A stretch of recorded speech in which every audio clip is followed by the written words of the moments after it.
Hey, what is up, guys? Welcome back to my YouTube channel. Today, I'm going to give out another game review after what seems like an eternity, but we're going to talk about Rainbow Six Siege today.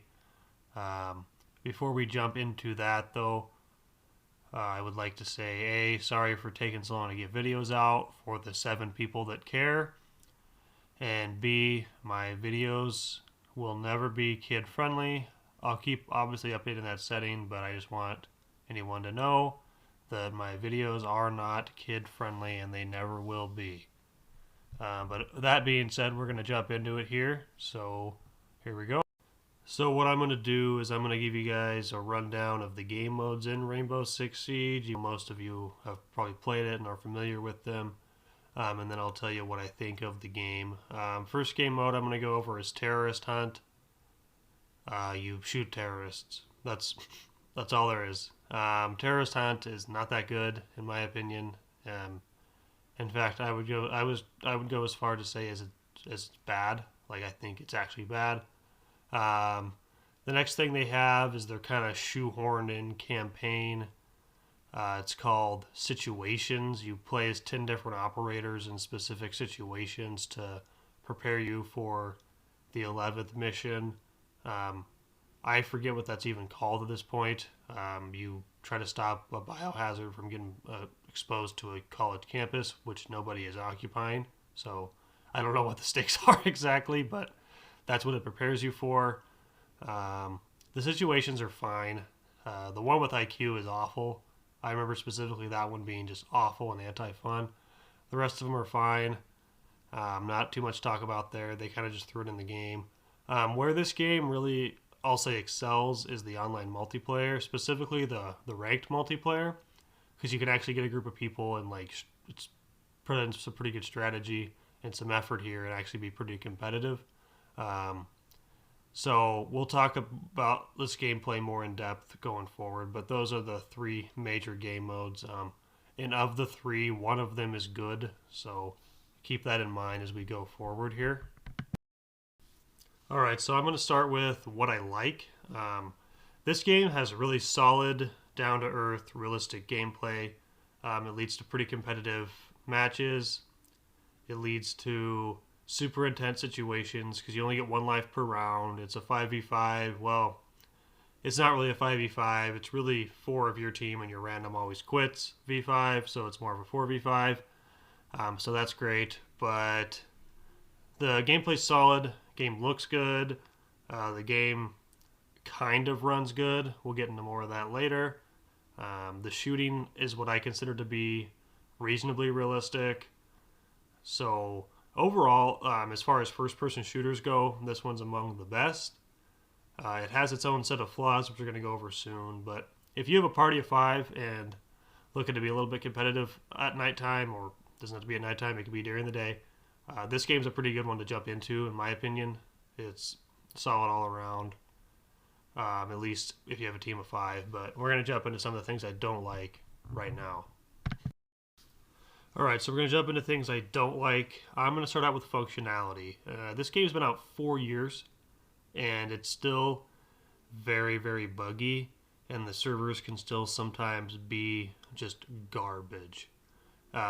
One example specifically I'll go over for a bug I've been noticing lately is you can drive into a room with your drone, stare directly at the objective slash the bomb. You can stare at the bomb, you can stare at it for 30 seconds, and it will not register that you found the bomb. It just will not. You're staring at it, you're looking at it, won't find it. That's just one of many. I'm not going to harp on that too much. Another thing I dislike is unbalanced operators. They keep adding new operators, and some of them are fine, some of them are not. I'll use Jackal as an example, and Caveira actually too. Those 2 characters in every single ranked match I play get banned every time. If you have 2 characters that get banned every time, you have some serious balancing issues. You also have an issue where some of the characters' abilities makes the game not fun. Like Caveira literally takes the fun out of the game. Like Caveira being in the match vampirically sucks the fun out of the match. Same with Jackal because he can track you to your exact location. Like Let me think of an example. Lesion. I actually like to play Lesion because I think he's overpowered. He puts those goo things in your leg, and they do like 5 damage every second over time, and they do 10 initial damage. That's not fun. Like that is simply not fun. When they put operators in, they got to think like, okay, what can this person do to help their team, and what can this person do to make the game still fun? Because like that's anti-fun. Like those operators are literally not fun to play against, and it just puts a sour taste in my mouth. That being said, this game's biggest problem, in my opinion, is the microtransactions. They release characters each season, which is fine. I'm glad they add content, but they make the characters absolutely ridiculously expensive with their in-game currency, and they really, really try to drive home those microtransactions. Like, hey, if you spend $20 each season, you can get these operators. So my apologies, my audio cut right there. The gist of what I was saying is the season pass costs way too much every season to get operators, and it's not really realistic to play the game because I play the game a lot and I cannot afford any of the new operators yet, and I've played probably over 100 matches recently, so there's that. It's kind of ridiculous, and it's actually going to hurt this game's score a lot because that is what we in the business call horse shit. So yeah, those are the things I don't like. Also, the video looks like it is. It's just a picture of my iPhone emoji guy.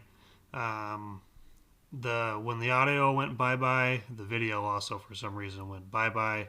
I'm not an expert at this, so that is what you will look at for the remainder of the video. I apologize in advance. Everything combined, the game is mostly fun to play. It has its issues, obviously. But those microtransactions really bother me. So this game gets a 25. And I think that's being generous. This game will get a 25. My scale game from 0 to 100. This one's a 25.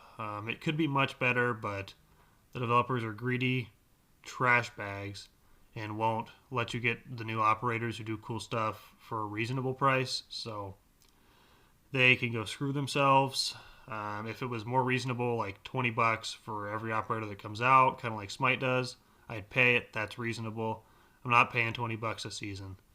This game is not good enough for me to do that. Hardly any games are good enough for me to do that. That's trash. I know they don't care what I say, but their score is a 25. That's about it for today. Remember to rate, subscribe, comment. Let me know what you want me to review next. All right, bye, friends. Thanks for coming. Bye.